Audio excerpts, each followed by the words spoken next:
today I thought I would begin the series on how we can turn pandemic into pandharmic. But it turns out that I had 3 ingredients to work with today, kind of like a pantry casserole or soup. And my 3 ingredients are Mother's Day, the birthday of Sri Yukteswar, and of course the start of some kind of re-entry into pandemic normal. So with these 3 ingredients, I have to ask myself, well, what can I make with them? You look into the cupboard, you bring out the ingredients, you pray over them, you check the internet quickly for a recipe, and then you get started. And it turns out that there is some common factor there that mixes very well with mothers, with Sri Yukteswar, and with what we need for this next phase during the pandharmic. And that factor is an ingredient that is a healing nutrient for our bodies, for our minds, and for our souls. And that nutrient, I think, is best described by the Sanskrit word that is virya, V-I-R-Y-A, virya. And that word in English can be defined as strength, as courage, zeal, heroism, energy. It's from the root vir, which means to be powerful. So I'm going to start off with Mom, with our remembrance and our appreciation of our mothers and our grandmothers, and bow to all of you mothers and grandmothers joining us today. I want to offer a poem that was written by the poet May Sarton that is called For My Mother. Once more, I summon you out of the past with poignant love. You who nourished the poet and the lover. I see your gray eyes looking out to sea in those Rockport summers, keeping a distance within the closeness which was never intrusive, opening out into the world. And what I remember is how we laughed till we cried, swept into merriment, especially when times were hard. And what I remember is how you never stopped creating, and how people sent me dresses you had designed with rich embroidery in brilliant colors because they could not bear to give them away or cast them aside. I summon you now, not to think of the ceaseless battle with pain and ill health, the frailty and the anguish. No, today I remember the Creator, the lion-hearted. Today I remember the Creator, the lion-hearted. Well, I surely knew the lion-hearted, ferocious, protective strength and presence of my mother and my grandmother. My mother was petite, small in physical stature, but mighty in energetic presence. She was creative, hardworking, very compassionate, down to earth, fiercely opinionated, and usually right. Stories about the superhuman strength of mothers that arises when her child is threatened abound. And it's something we get to witness in the animal kingdom as well. Ideally, mothers not only defend their children, but they nourish them physically, mentally, emotionally, and spiritually. Mothers honor our uniqueness and help us develop self-esteem, moral values, and inner strength. I got a note from my friend, Reverend Charles Taylor, this morning that said, life doesn't come with a manual, it comes with a mother. Every Mother's Day, I think of my mother and the lessons that she taught me.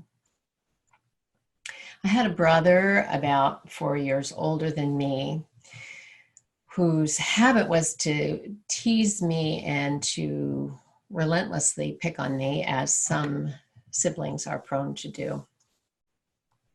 My mother spent a lot of time then as a referee because I was frequently running to her, crying and complaining of one mistreatment or another. But today I want to tell you about the memory that I have clearly of the day that that stopped. Here's what happened. I was taking baton lessons and I was practicing twirling my baton at home when my brother started taunting me. When he came toward me, I hit him over the head with my baton. Now, before I go any further, I want to clarify that no blood was drawn. However, my brother then ran crying to my mother, shouting, "Mom, Ellen hit me on the head with her baton." I followed. I sheepishly stood in the doorway, expecting the worst. My mother turned, looked at both of us, and said, "It's about time." Thankfully, I didn't take that lesson to mean that I could solve problems in my life by hitting people over the head. What I did learn is that I could defend myself. And I discovered my strength and my inner power to stand up against intimidation, something we all need in this life.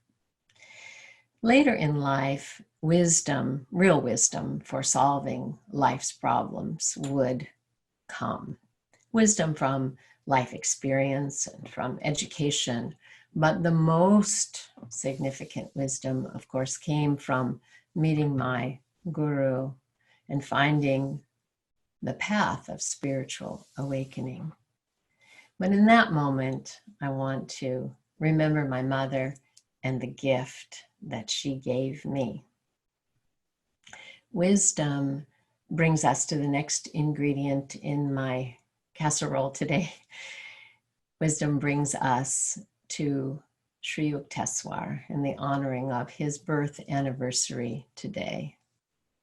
He was the guru of Paramahansa Yogananda, and Sri Yukteswar was called an incarnation of wisdom.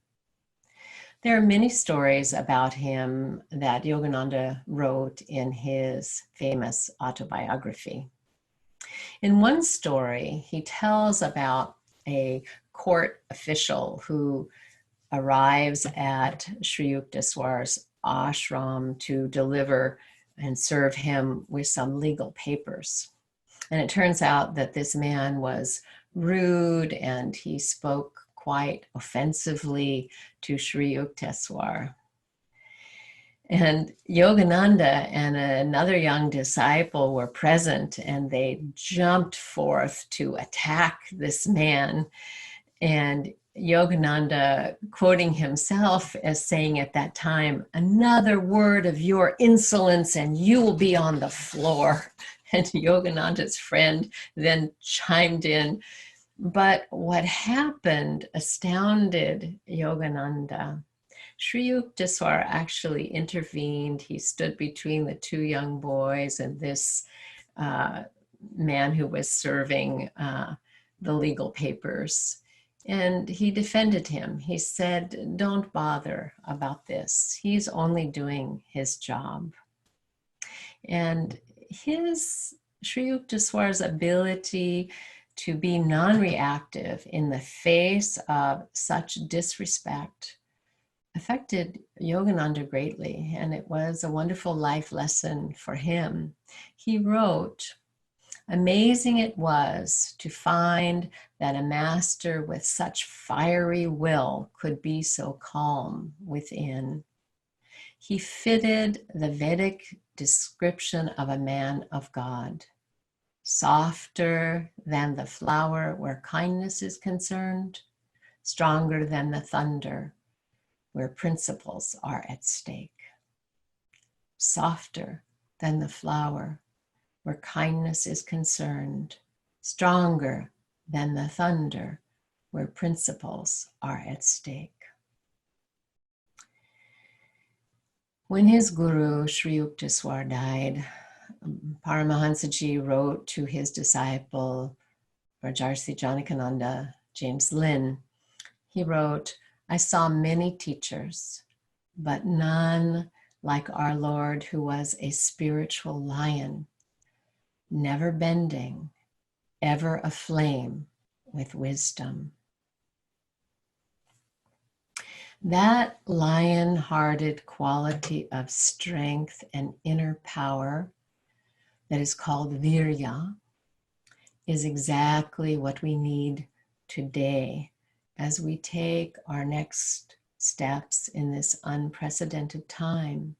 We need to be aflame with wisdom that lights the path before us with clear discernment and dedication to complete well-being, our own and that of everyone else, and the earth as well.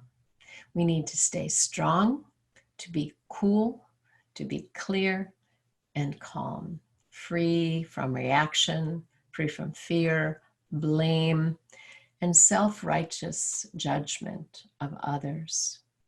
We need the courage that is grounded in spiritual truth, that brings right thought, right speech, and right action.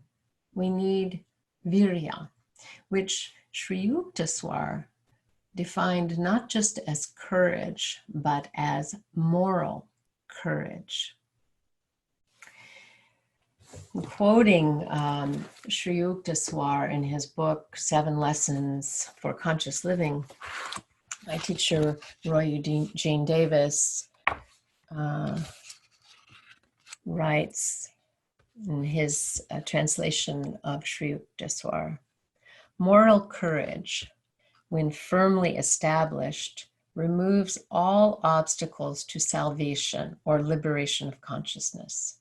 Removes all obstacles to liberation of consciousness. It removes hatred, shame, fear, grief, condemnation of others, racial prejudice or prejudice of any kind, pride, and egotism. Moral courage, when firmly established, removes all those obstacles. So the question, of course, arises, well, where does this virya come from? Where do we get it? How can we find it? How can we cultivate it? Sri Yukteswar, as many of you know, wrote a little treatise called The Holy Science. Beautiful book, bringing together teachings of mystical Christianity and Hinduism, Vedic teachings. He wrote in the Holy Science that virya, as moral courage, arises from what is called shraddha, or faith. Not faith as belief, but faith as what he calls cultivation of the heart's natural love. Shraddha is cultivation of the heart's natural love, our natural inclination to awaken, to be restored to our original wholeness, to live as the spiritual beings that we are. So I'll read a little bit from the Holy Science. In Sutras 5 and 6, he says, Shraddha is intensification of the heart's natural love. The heart's natural love is the principal requisite to attain a holy life. When this love, the heavenly gift of nature, appears in the heart, it removes all causes of excitation from the system and cools it down to a perfectly normal state. And it invigorates the vital powers, expels foreign matters, and provides protection from disease. It therefore supports health in body and mind and enables one to understand properly the guidance of nature. When this love becomes developed, it makes one able to understand the real position of their own self as well as that of others surrounding them. So today, honoring our mothers, honoring the birth anniversary of Sri Yukteswar, let us follow that heart's natural love. It's what leads us to the path. It's what leads us to our spiritual teacher who teaches us who we are, teaches us about our true self, the one who shows us we are not sheep, but lions. Let us remember the lion-hearted ones today, our mothers and our divine teachers. And let us remember our own divine heritage. On this Mother's Day and the birthday of Sri Yukteswarji, let me pass on the life lesson to all. You are strong. You are divine. Don't let others or conditions intimidate you or get you down. Stand up. And as my mother would say, it's about time. Om.